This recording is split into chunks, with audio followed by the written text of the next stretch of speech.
Hello guys, welcome back to your own channel Come for Competition। SSC CGL 2019 Tier 1 के 7th मार्च का second shift है ये। आज हम पूरे 25 क्वेश्चंस को सॉल्व करेंगे मैथ्स की।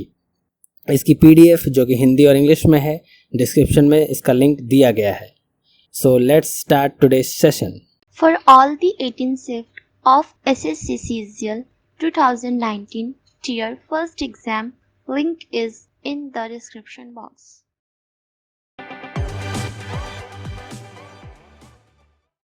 Question number 1. If 18 men can cut a field in 35 days, then in how many days can 21 men cut the same field?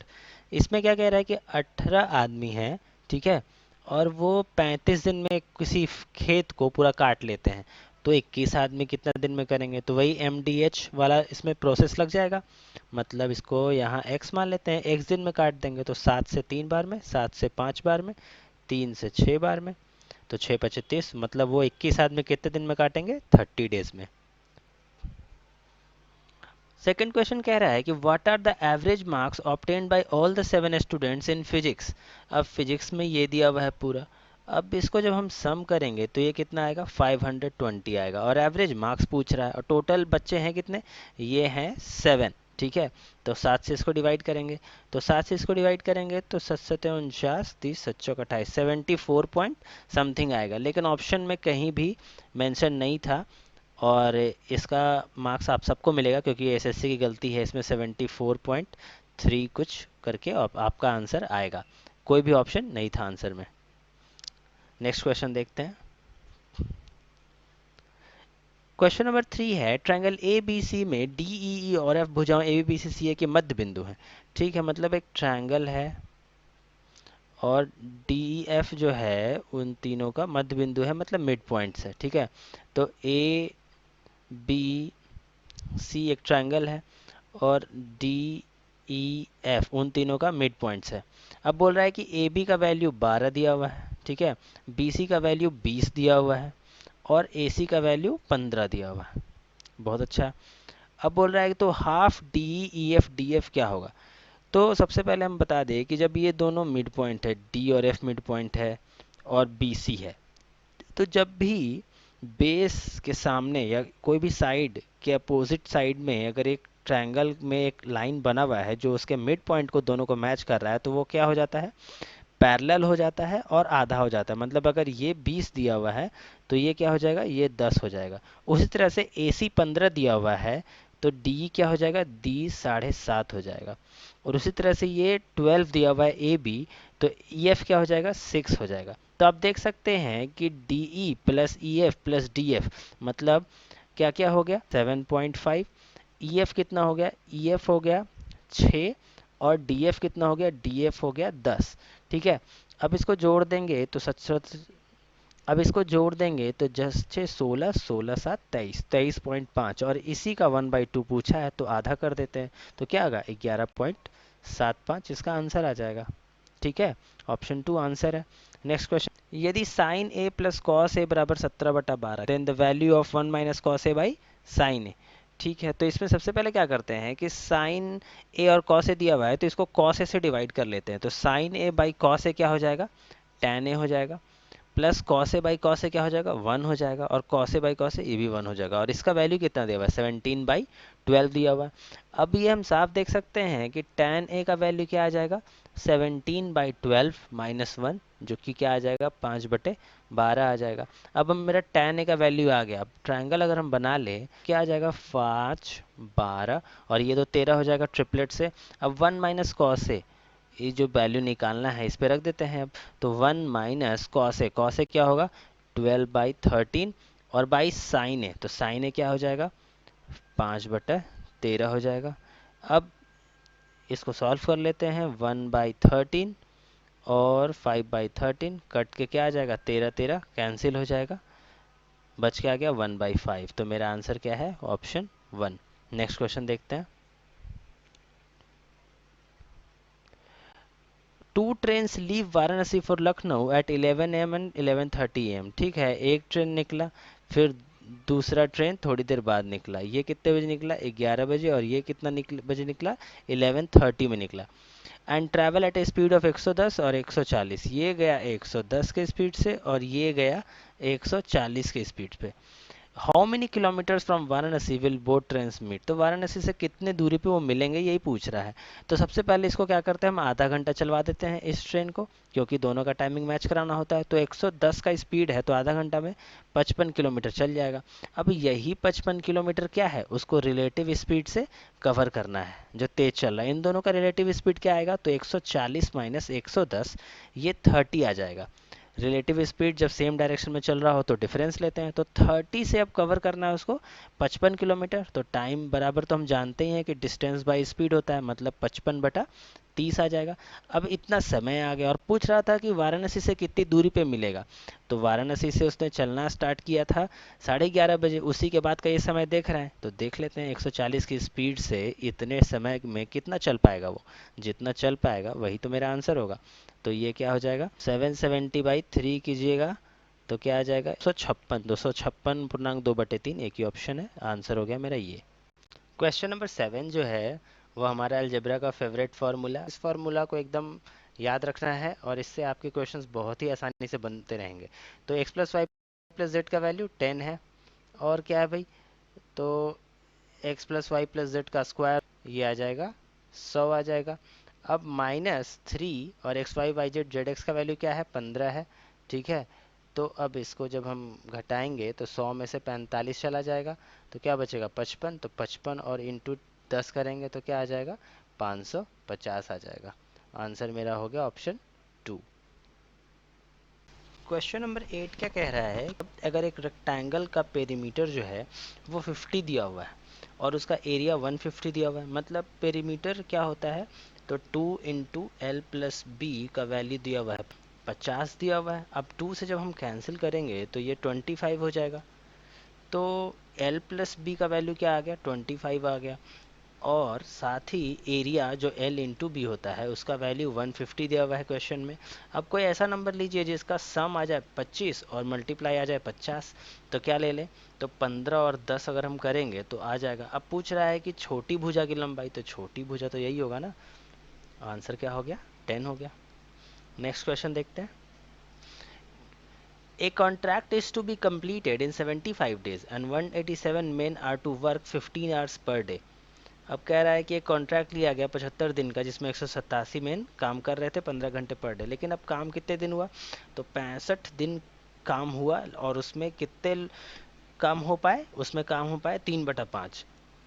अब यदि प्रत्येक पुरुष प्रतिदिन 17 घंटे कार्य कर रहा है तो देखो क्या हुआ कि 65 डेज काम हुआ और कितने लोगों ने किया, तो वही 187 लोगों ने किया। और कितने घंटे किया, तो 15 घंटे किया। लेकिन इसमें हुआ कितना काम, इसमें 3 काम हो गया। ठीक है, लेकिन अब हमको करना कितना है, इसमें 2 काम बचा हुआ है क्योंकि टोटल 5 काम ले रहे हैं। यहाँ 5 फ्रैक्शन में दिया हुआ है। अब देखते हैं कि अब बचा हुआ कितना दिन है मेरे पास। तो पूरा 75 दिन का काम था, 65 दिन हो गया है तो 10 दिन का काम बचा हुआ है। अब बोला है लोग 17 घंटा काम कर रहे हैं और कितने लोग और बढ़ेंगे, तो इसको x मान लेते हैं, देख लेते हैं कितने लोग आ रहे हैं। तो कैंसिल आउट कीजिए, तो 5 से 2 बार में और 2 से ये 2 कैंसिल, 5 से ये 3 बार में कैंसिल, 3 से ये 3 कैंसिल, 17 से ये 11 बार में कैंसिल। तो ये 11 से 65 को जब गुना करेंगे तो कितना आ जाएगा, 715।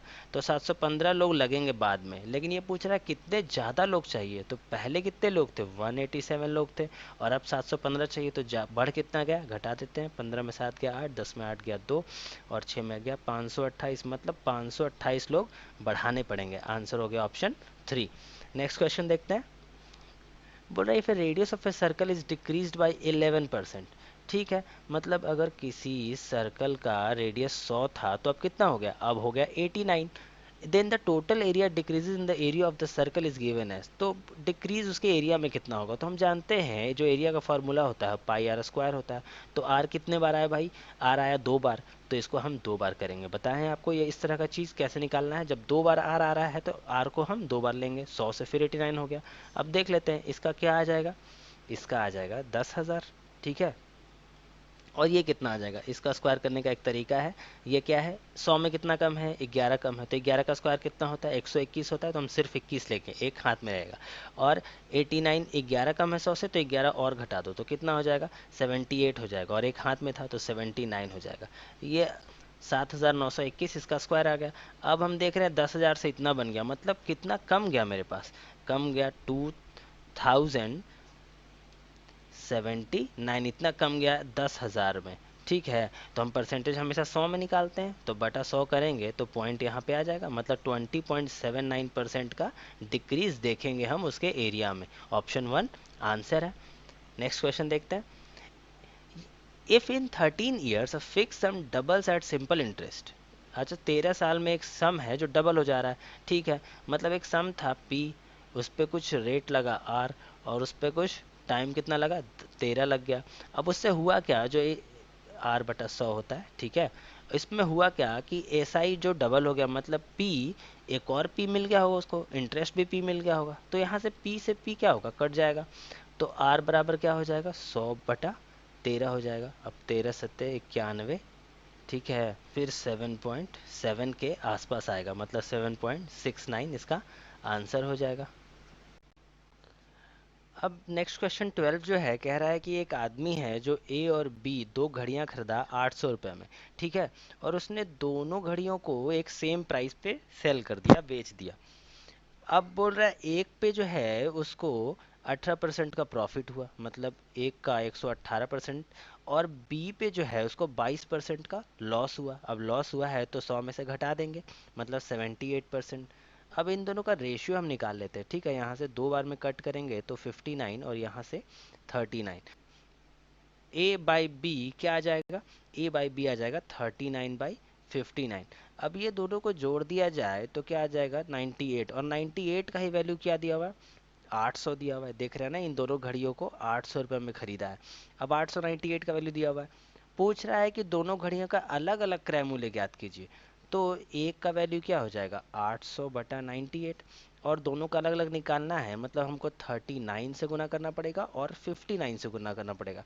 इसको थोड़ी देर के लिए हम मान लेते हैं 100, ठीक है, तो 100 से ये कितने बार में, 8 बार में, और ये 8 से 9 मल्टीप्लाई करेंगे तो 8 9 72, 7 बच गया, 8 24 और 7 312। तो 312 के आसपास आपको सबसे नज़दीक कौन सा दिख रहा है भाई, तो 312। और ये देखिए पूरा नंबर है, 317 भी नज़दीक है, लेकिन इसमें पॉइंट में कुछ है ही नहीं, और ये किसी भी एंगल से कभी भी काटेंगे तो पॉइंट में आंसर आना ही है। तो और उस तो पॉइंट में भी हो और 312 के नज़दीक भी हो, ऐसा सिर्फ ऑप्शन 2 है, इसलिए आंसर ऑप्शन 2 हो गया। नेक्स्ट क्वेश्चन देखते हैं। The period which has the maximum percentage increase in profit over the previous year. अब देखिए यहाँ पे प्रॉफिट में डिफरेंस क्या है, क्योंकि यही पूछ रहा है कि पिछले साल से कितने, सबसे ज़्यादा किसने प्रॉफिट में हाइक किया, सबसे ज़्यादा प्रॉफिट किया। तो यहाँ पे क्या हो गया 65 रुपये का प्रॉफिट, यहाँ से यहाँ देखिएगा मात्र 35 रुपये का, तो ये तो होगा नहीं। यहाँ से यहाँ 50 रुपये का, ये भी नहीं होगा, और यहाँ से यहाँ 25 और 10 35 40 रुपये का, तो ये भी नहीं। मतलब सबसे ज़्यादा जो उसको फ़ायदा हुआ है वो 15-16 में ही प्रॉफिट सबसे ज़्यादा इंक्रीज़ हुआ है। ऑप्शन हो गया आंसर 1। नेक्स्ट क्वेश्चन देखते हैं।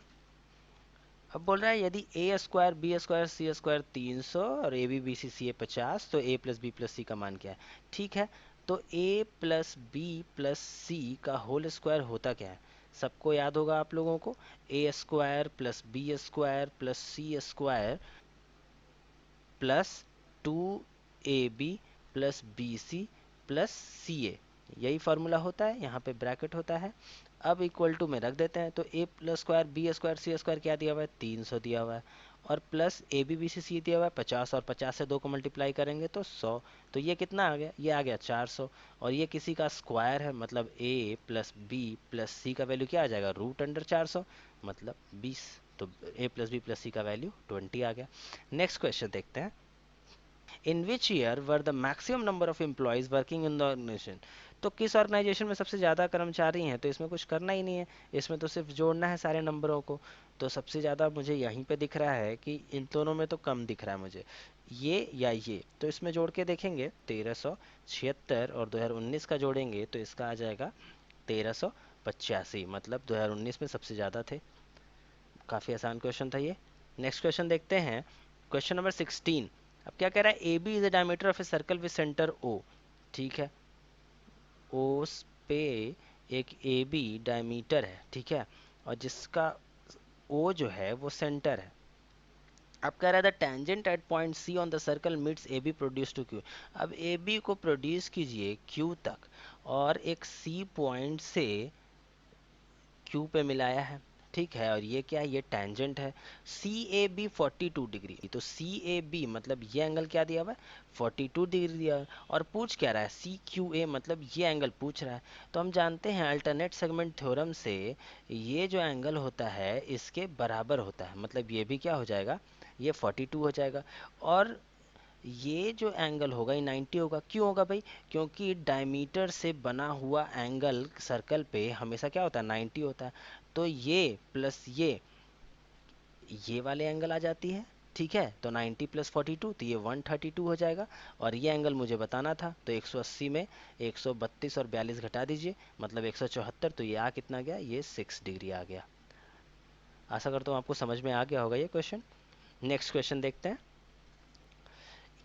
If 7 is divided by A positive integer n, अगर एक n है जिसको डिवाइड किया गया 7 से, तो रिमाइंडर क्या आ गया, 2 आ गया। तो मैंने पहले भी बताया हुआ है कि रिमाइंडर जब 2 आ रहा है या जो भी रिमाइंडर आ रहा है उसी को हम n मान लेते हैं। मतलब 2 को जब 7 से डिवाइड करेंगे तो ऑब्वियसली रिमाइंडर 2 ही आएगा। अब बोल रहा है कि ऐसा क्या जोड़ दें उस n में ताकि अब रिमाइंडर 0 आ जाए। तो बताइए कि अगर आपको रिमाइंडर 0 लाना हो तो अगर इसमें n या r जो भी है 2 है उसमें अगर 5 जोड़ देंगे और 7 आ जाएगा, और 7 से जब इसको डिवाइड करेंगे तो रिमाइंडर ऑब्वियसली 0 आएगा। तो n में हम क्या जोड़े, n में हम 5 जोड़ देते हैं, तो n प्लस 5 इसका आंसर है। नेक्स्ट क्वेश्चन देखते हैं। अब बोल रहा है कि क्वाड्रिलेटरल है पी क्यू आर एस। अब बोल रहा है R M perpendicular to Q S है।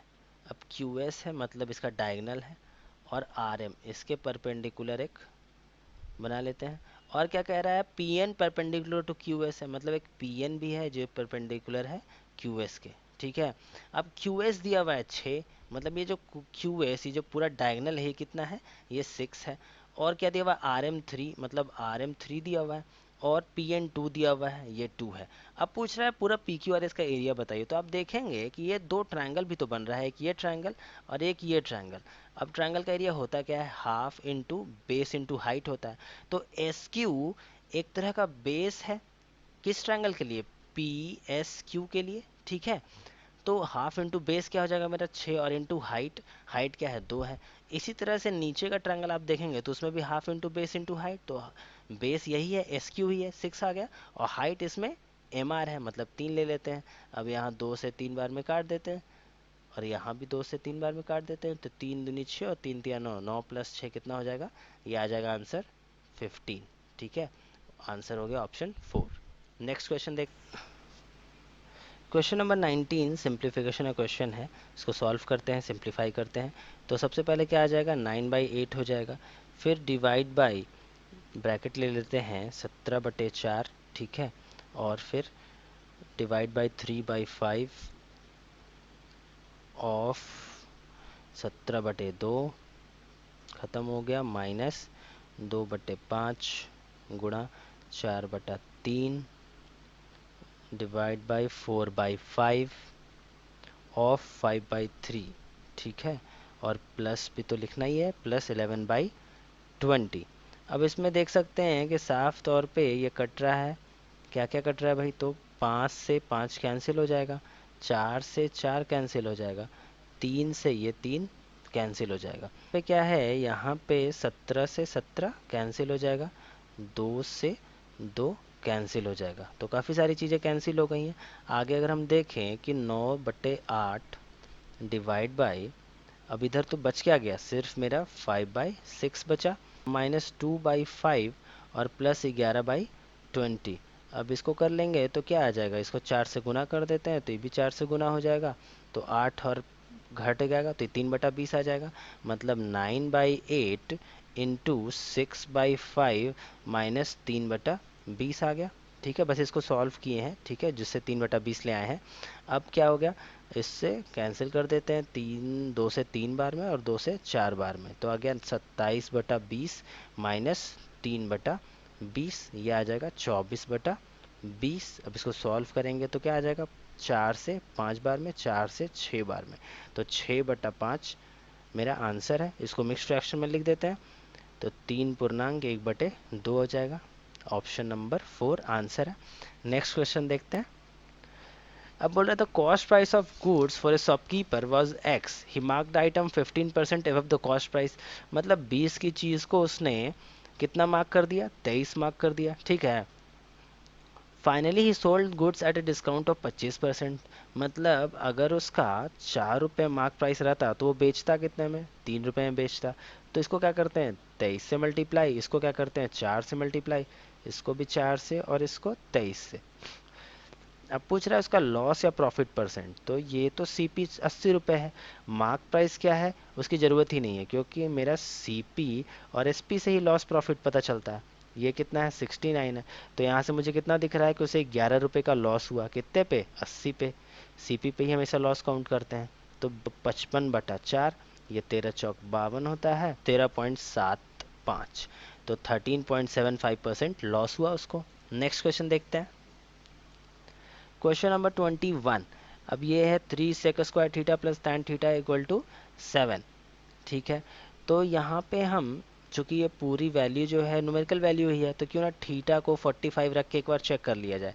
तो जैसे ही इसको आप थीटा 45 रखेंगे तो 3 sec स्क्वायर थीटा क्या होता है, ये तो हो जाएगा रूट का स्क्वायर, तो 2 और 2 3 जा 6, तो 6 और प्लस tan 45 1 होता है, तो 7, मतलब थीटा का वैल्यू 45 सही है।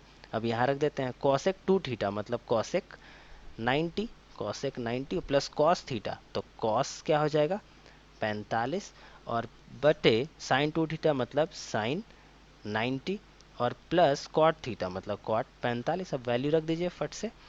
तो कॉसेक 90 1, कॉस 45 1/√2 बाई साइन 90 मतलब 1, और प्लस कॉस कॉट 45 क्या होता है 1 होता है, 1 हो गया। तो ये आ कितना गया √2 + 1/2√2, यही आया है। अब हम इसको √2 से मल्टीप्लाई कर देंगे, रैशनलाइज कर देंगे, तो क्या आ जाएगा 2 + √2/4। अब ये देखिए ऑप्शन में 2 + √2/4, आंसर ऑप्शन 3 हो जाएगा। शायद इस क्वेश्चन का एसएससी ने गलत आंसर दिया था, आप इसको चेक कर लीजिएगा, लेकिन इसका आंसर 2 + √2/4 ही होगा। नेक्स्ट क्वेश्चन देखते हैं।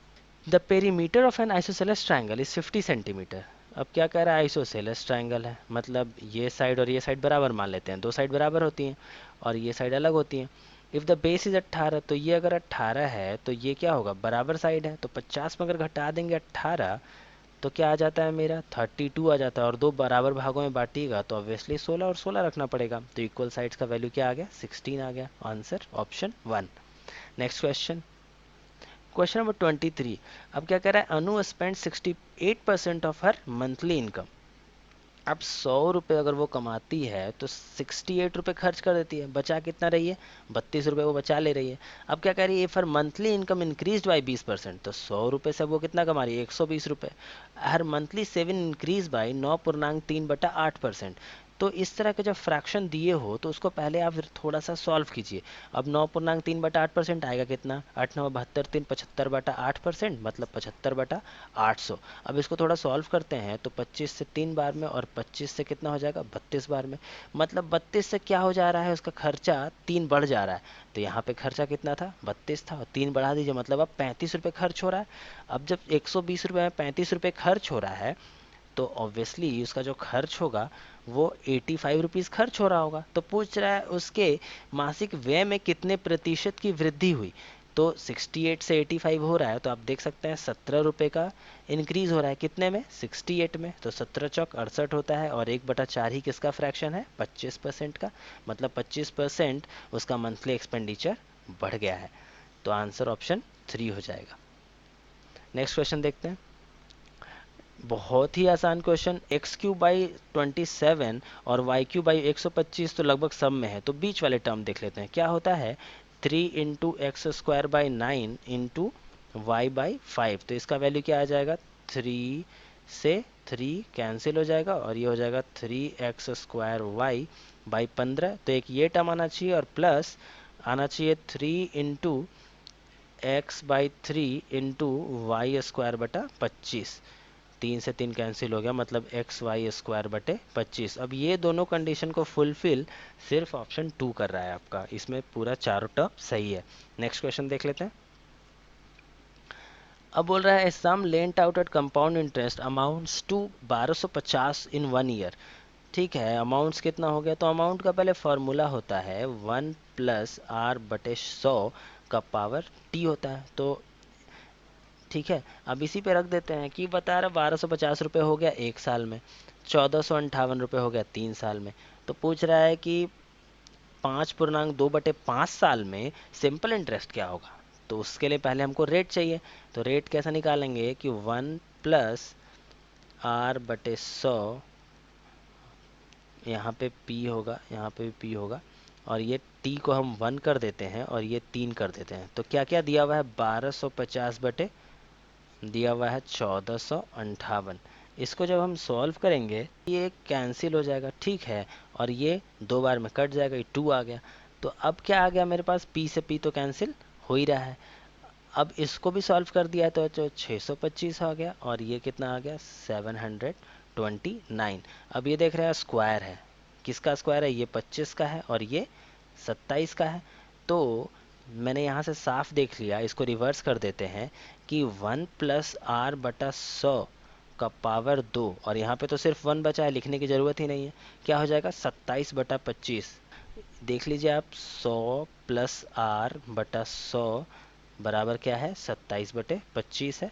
अब 25 से आप 4 बार में काट देंगे, ठीक है, तो 27 चौक क्या होता है, मतलब 100+r बराबर 27 चौक 108, मतलब r का वैल्यू क्या आ गया, r का वैल्यू 8% आ गया।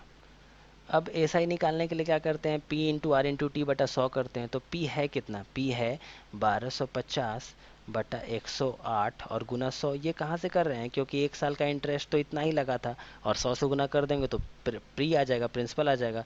तो और रेट हम 8% निकाल चुके हैं, ठीक है, और इंटू टाइम कितना दिया हुआ है, 5.2/5 दिया हुआ है, जो कि आएगा 27/5। अब देख रहे हैं 27 से ये 4 बार में कैंसिल हो जाएगा, 4 से ये 2 बार में कैंसिल हो जाएगा, 100 से ये 100 कैंसिल हो जाएगा, 5 से ये 25 250 बार में, तो 250 गुना 2 500, मतलब इंटरेस्ट कितना आ गया 500 आ गया।